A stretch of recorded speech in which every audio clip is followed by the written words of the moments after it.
స్నేహితులారా, ఈ సమయాన్ని బట్టి దేవునికి వందనాలు తెలియజేస్తూ ఉన్నాను. ప్రేమపూర్వకముగా మిమ్మల్ని అందరినీ వాక్య ధ్యానంలోనికి ఆహ్వానిస్తూ ఉన్నాను. నీతి అను విత్తనము అనే ఆలోచనను మీతో కూడా పంచుకోవడానికి ఇష్టపడుతూ ఉన్నాను. గనుక దేవుని యొక్క వాక్యమును మీరు ముగింపు వరకు ఆలకించాలని మీ కుటుంబ సభ్యులతోనూ తోటి విశ్వాసులతోనూ ఈ వీడియో షేర్ చేసుకోవాలని, మీ ప్రార్థన మనవులు ఎట్టివైనను కామెంట్స్ రూపంలో కానీ ఫోన్ కాల్ ద్వారా కానీ తెలియజేయండి. నమ్మకంగా మీ కొరకు ప్రార్థిస్తాము.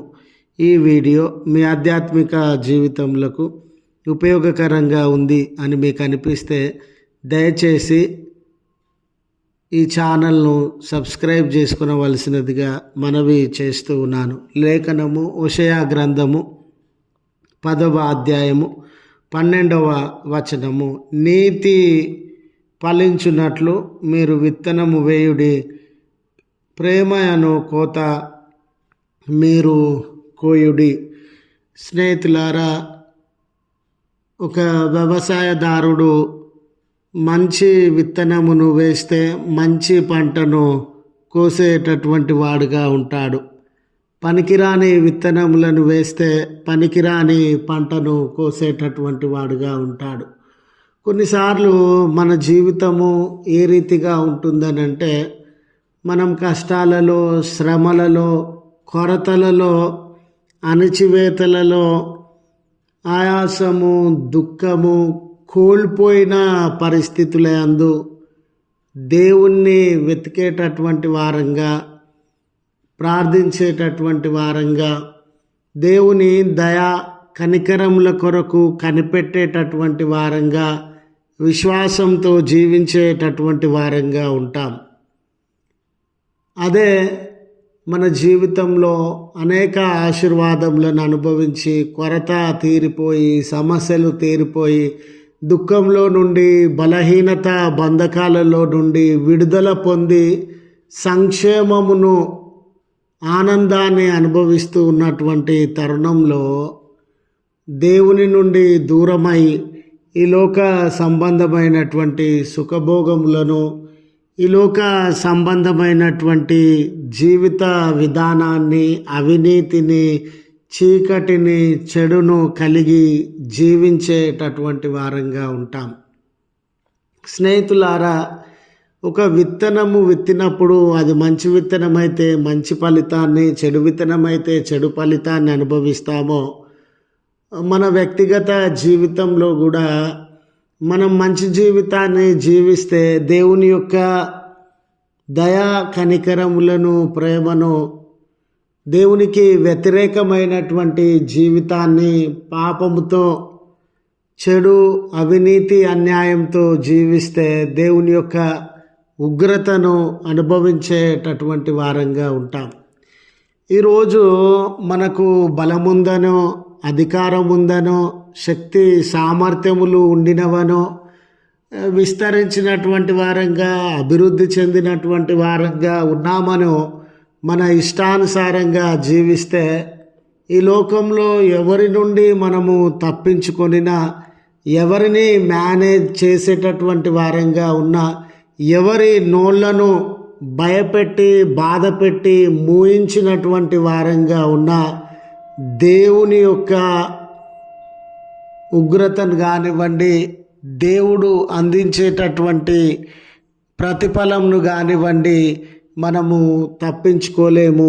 స్నేహితులారా, ఇలాంటి తరుణంలో ఇశ్రాయేలు జనాంగము కూడా వారు విస్తరించిన సందర్భంలో, అభివృద్ధి చెందిన సందర్భంలో, ఆర్థికంగా, సామాజికంగా, రాజకీయంగా బలము పొందినటువంటి సందర్భంలో వారు దేవుని ఎడల,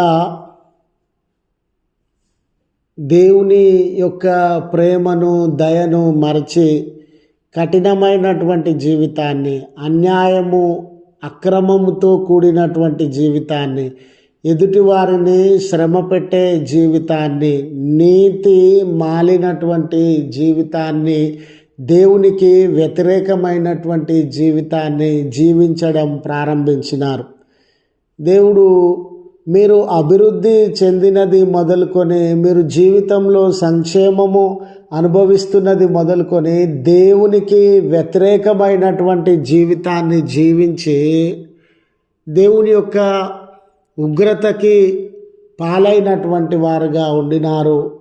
మీరు పతనమైనటువంటి స్థితిని, మీరు దేవునికి దూరమైనటువంటి స్థితిని, నీతిని విడిచిన స్థితిని, మంచిని విడిచినటువంటి స్థితిని జ్ఞాపకం చేసుకునండి. అది దేవుణ్ణి మిమ్మల్ని మీకు దూరం చేస్తూ దేవుని యొక్క ఉగ్రతకు కారణమవుతా ఉంది. ఇకనైనా మీ జీవితములను మార్చుకొని, ఇకనైనా దేవునికి వ్యతిరేకమైనటువంటి కార్యకలాపములను, చెడును, పాపమును మానుకొని నీతిగా జీవించడానికి ఇష్టపడినటువంటి వారుగా ఉంటే, నీతి అనే ఫలితాన్ని ఇచ్చేటటువంటి విత్తనాన్ని వేసినటువంటి వారుగా ఉంటే, మరి విశ్వాసంతో కూడినటువంటి జీవితాన్ని జీవించినటువంటి వారుగా, మంచితనాన్ని అనుసరించి జీవించినటువంటి వారుగా, మీ జీవితంలోను పునరుద్ధరించుకునే జీవితాన్ని జీవించినటువంటి వారుగా ఉంటే దేవుని కృపను మీరు అనుభవిస్తారు. దేవుని యొక్క ప్రేమను మీరు అనుభవిస్తారు. దేవుని యొక్క క్షమాపణను మీరు అనుభవించి వర్ధిల్లేటటువంటి వారుగా ఉంటారు. అయితే మీరు దేవునికి వ్యతిరేకమైన, పాప సంబంధమైన, నీతి మంచితనం లేనటువంటి జీవితాన్ని విడిచి విధేయతలోనికి రండి, పశ్చాత్తాపంలోనికి రండి. నీతి అనే విత్తనాన్ని వేయండి. దేవుని ప్రేమ, దేవుని యొక్క క్షమాపణ, కృప అనే ఫలితాన్ని మీరు పొందుతారని ఈ వాక్యము జ్ఞాపకం చేస్తూ ఉంది. కనుక మన జీవితంలో కూడా ఏ విత్తనాన్ని, అంటే ఏ రకమైన ప్రవర్తనను మనం కలిగి జీవిస్తూ ఉన్నాం అనే విషయాన్ని మననం చేసుకోవాలని మనవి చేస్తూ ఈ మాటలను ముగిస్తూ ఉన్నాను. ప్రార్థించుదము. కృపగల తండ్రి, ప్రేమగల మా దేవాన్ని, పరిశుద్ధ ఉన్నతమైన నామమునకు వందనాలు. మరొక నూతన దినాన్ని మా అందరి జీవితములను ప్రేమించి అనుగ్రహించినటువంటి దేవుడవు, ఈ నూతన దినాన మా జీవితము నూతనపరచబడాలని, మా ఆలోచనలు లేక మీకు దూరంగా ఉన్నటువంటి మా తలాంపులు, జీవిత విధానము నూతనపరచబడి మంచిని హత్తుకునేటటువంటి వారంగా, మీకు విధేయత కలిగినటువంటి వారంగా, మంచి పట్ల శ్రద్ధాసక్తులు కలిగినటువంటి వారంగా జీవించాలని ఆశించుచున్నటువంటి దేవుడవై ఉన్నావు.